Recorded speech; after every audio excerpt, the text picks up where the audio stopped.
I've got the ZX6R up here on the lift.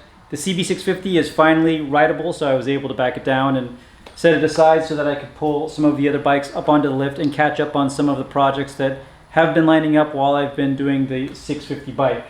So the project today is pretty straightforward. I'm planning on starting to do more track days now that the weather's getting really nice here in Florida. And before I start spending too much time on the track, I'd like to get some frame sliders installed. So in the event that I do go down, I'm minimizing the amount of scratch and damages I'm doing to the bike.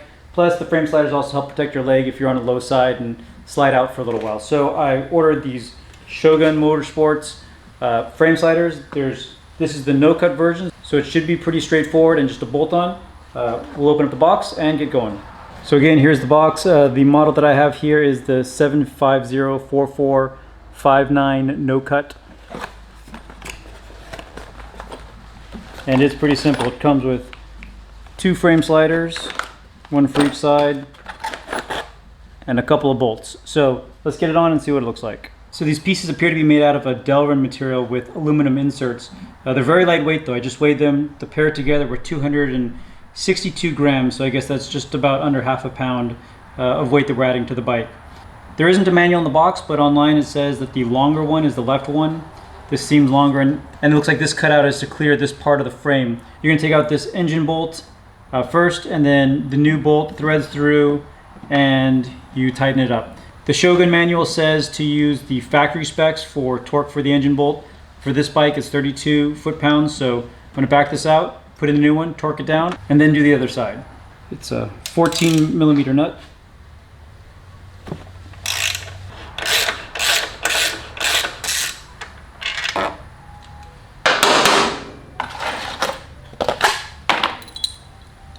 So the kit has 2 bolts. The longer one goes with the longer frame slider at the left side.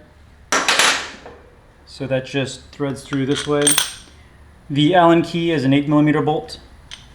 So I've got a big Allen key here to get it started. And this cutout lines up with the fairing here so that it doesn't touch.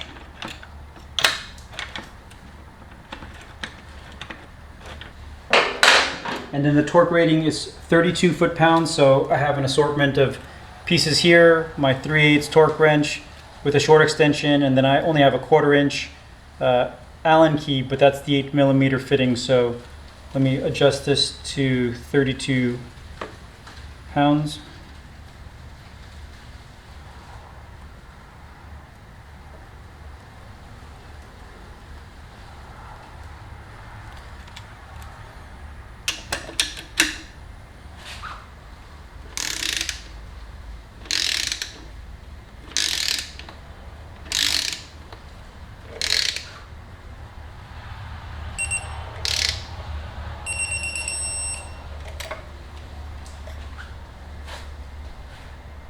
Right, left side done, and it looks pretty good. There's just a couple of mils of clearance between my fairing there, but even when I'm wiggling it, so if it was in high winds, it doesn't look like it's going to touch and scrape anything. So on this side, this is the 14 millimeter bolt you remove first.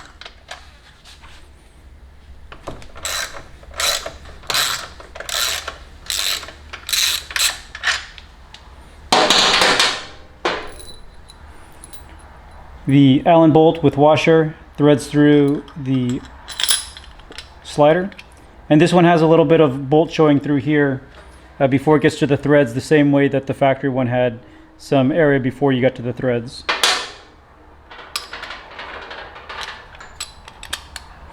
This also has a cutout for that same area of the fairing.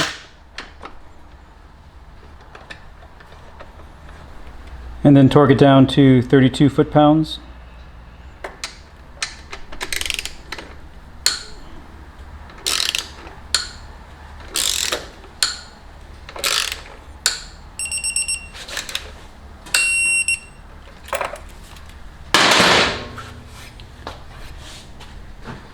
And that's it.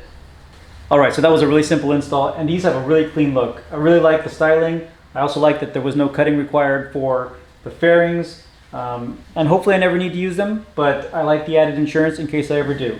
So if you got any questions, please drop them in the comments below. Take a look at all my other videos, like, subscribe. Thanks for watching.